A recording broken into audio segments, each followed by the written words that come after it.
Truth versus Kentucky again.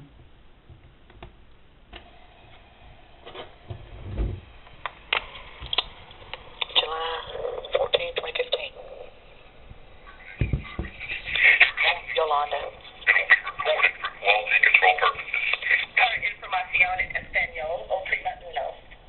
If you require a telephone interpreter service line, please call 1-800-246-6770. If you know your party's 5-digit extension, you can dial it at any time.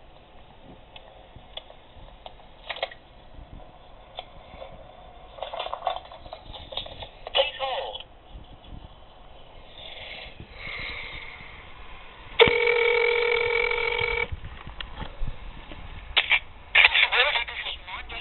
Hi, Yolanda. It's Paula Whitfield. I got questions.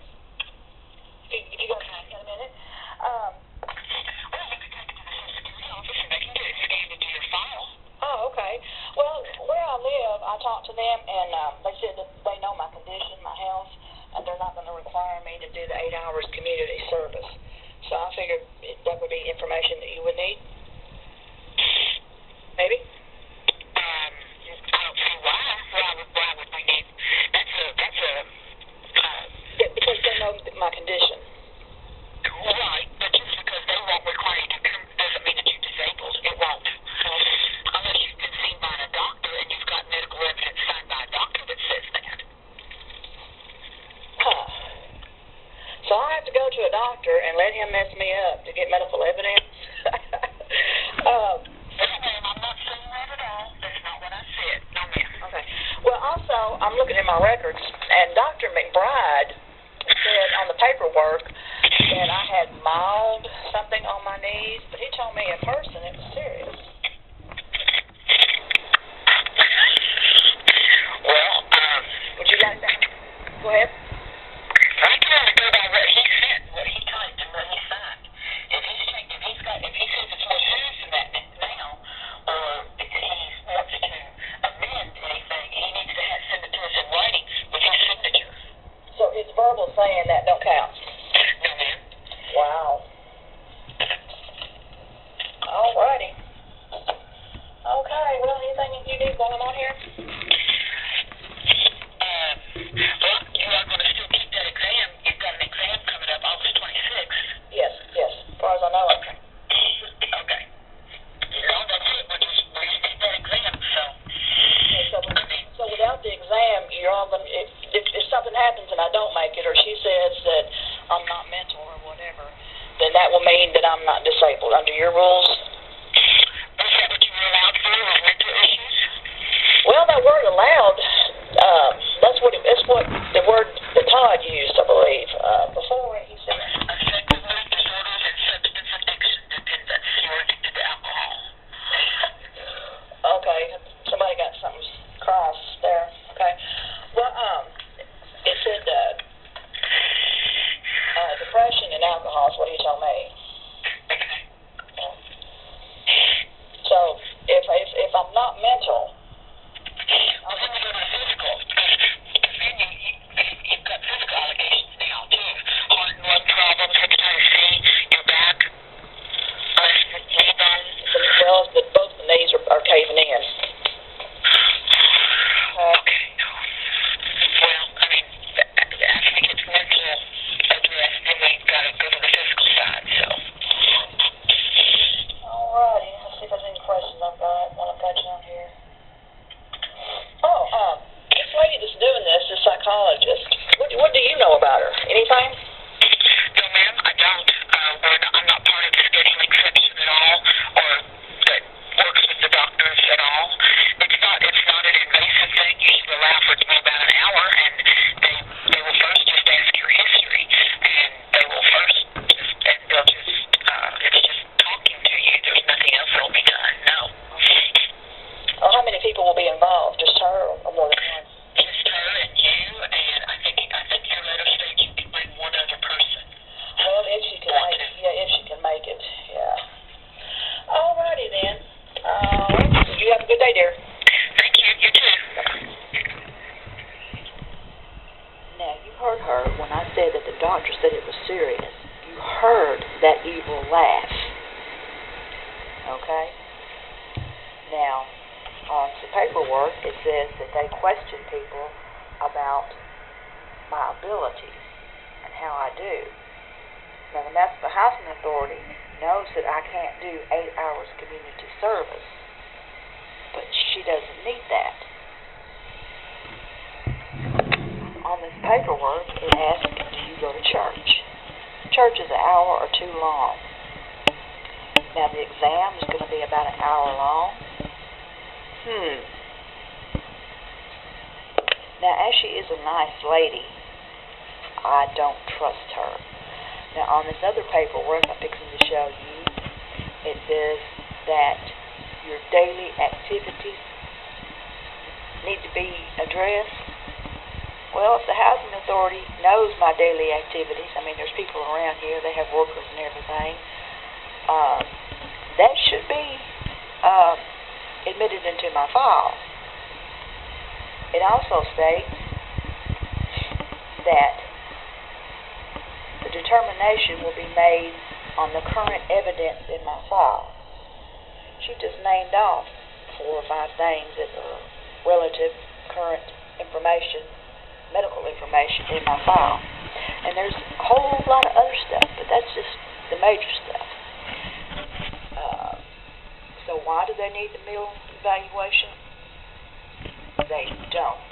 They just want it. Now, here's a friend or something that has known me for 25 years. Listen to this statement. She's an upstanding citizen in Madisonville. No, I'm not going to tell you her name. That's irrelevant. And I want to note another thing on this, too. She didn't used to be like this, but every time I come in, she just tries to pump me for information. Lots of information. Do you have a friend that does that? And it's not because she cares, I don't believe. Because she has cameras and audio, video recording devices in her establishment. Now she asked me, how come you won't go to no more doctors? And I say, I can't tell you. You have to listen real close.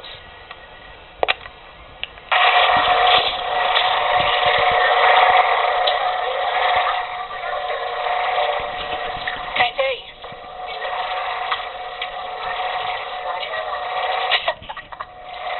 I appreciate it.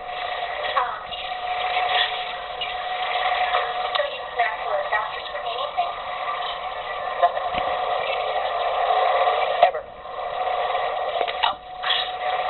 Thank you, dear. Well, you didn't used to be bad until you went to the doctor. Say that again. I want to hear it again. You used to be pretty good. Until I went. Say it again. I want to make sure I heard you right. Now, this is a good lady that has known me for over 25 years. I would visit her before I got bad off. Sometimes on a weekly basis. Just come in, sit, chat a minute. So she kept up with me. And you just heard her say,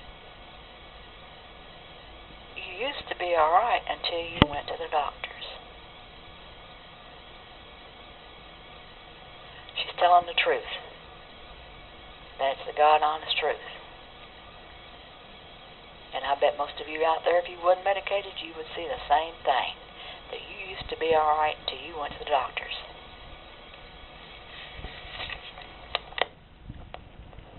There's more. This is the last doctor visit I had with Dr. McBride. He's telling me I'm bow-legged. You gotta hear this. And how serious it is. But he only sent the paperwork to Yolanda, said it was mild. I guess that's what he said. Now let's go back to doctors. The doctor that doesn't know whether I'm bow-legged or not need. Just a pelvis brace. You got a pelvis deformity. Right, but I need one to push the bone, push the leg that way. You want to push your leg this way. Because you've got a deformity because your knee is wearing out on the outside and stretching weakness on the inside. If you make your knee core not knee, it's going to make this ligament problem worse. Well, the ligaments are hurting up to here. It's going inward. She don't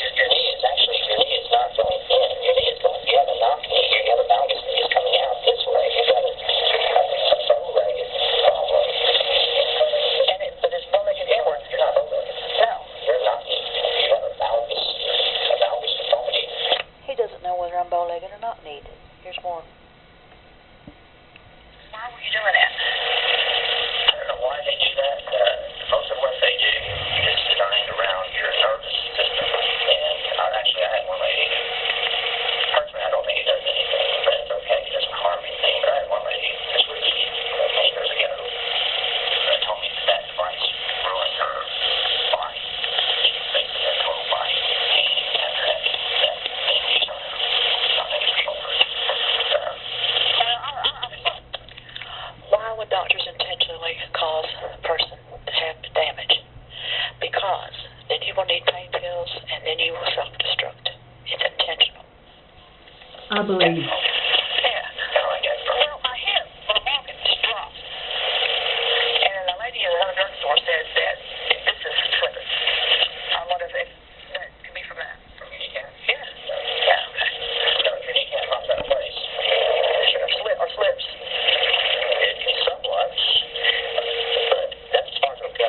Now, I could probably keep going and push it in place. All right, don't do that. There are ligaments on this side of your knee. Now, Dr. McBride, from in the middle of the room, scooted up on his stool, did not have permission to touch me, took his left hand and his forefinger and thumb, and squeezed my worst knee to cause me more damage. And it has been acting worse since he touched me and did that. He done it so hard that his finger and thumb white-knuckled.